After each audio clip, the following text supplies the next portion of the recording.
भगवान श्री राम की पत्नी का हरण रावण ने किया, तो इसका हिसाब कैसे पूरा हो?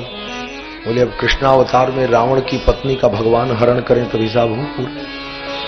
तो ये भी हिसाब हो गया। रावण ही शिशुपाल बना और शिशुपाल के साथ जब रुक्मिणी का विवाह तय हो गया, उसके पहले ही भगवान ने जाकर के रुक्मिणी का हरण कर लिया। रावण ही तो शिशुपाल बना था, तो भगवान ने सब हिसाब चुका लिया।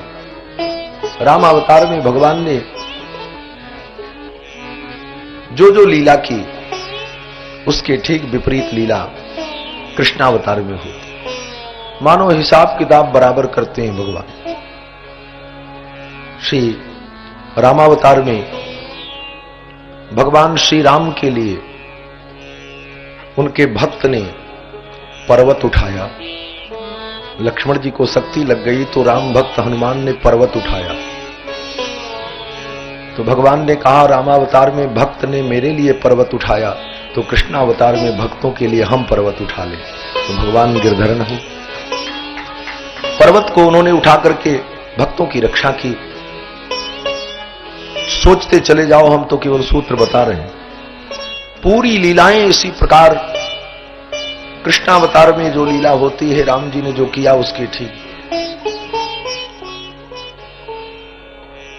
रामावतार में भगवान श्री राम ने पवन पुत्र को अपना दूत बनाया। हनुमान जी को दूत बनाया भगवान ने, पवन पुत्र को। राम दूत मैं मातु जानकी, सत्य शपथ करुणा निधान की। पवन पुत्र को भगवान श्री राम ने दूत बनाया, तो इसका हिसाब तब पूरा हो जब पवन पुत्र के दूत भगवान बने।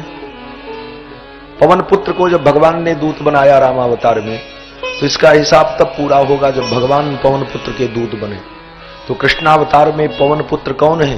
बोले पवन पुत्र भीम जी महाराज हैं, जो पांडव के एक भाई हैं और पांडव के दूत बनकर के भगवान दुर्योधन के यहां जाते हैं, पवन पुत्र के दूत बनते हैं भगवान श्री कृष्ण। इस प्रकार संपूर्ण लीला भगवान की ऐसी ही दिव्य मंगलमयी। इसीलिए तो भक्तों ने कहा हमारे राम कृष्ण आधार।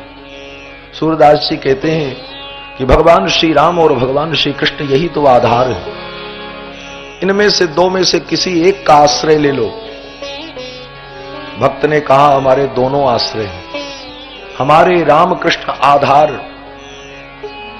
बोले सूरदास दोई नाव चढ़ो है, कोई उतारे पार। सूरदास जी कहते हैं हम तो दो नाव पे चढ़े हैं, एक राम रूपी नाव पर और एक कृष्ण रूपी नाव पर, कोई तो पार लगा देगा। तो किसी भक्त ने कहा दो नाव पे चढ़ना खतरे से खाली नहीं। कहते हैं दो नाव पे पैर रखो तो डूब जाओ। तो भक्त कहते हैं दो नाव पे पैर रखने पर भी डूबने का डर नहीं है, क्योंकि ये नाव ऐसी अद्भुत है, देखने में दो है लेकिन है एक। सूरदास जी कहते हैं हमारे राम कृष्ण आधार। सूरदास दोई नाव चढ़्यो है, को उतारे पार, हमारे राम कृष्ण आधार।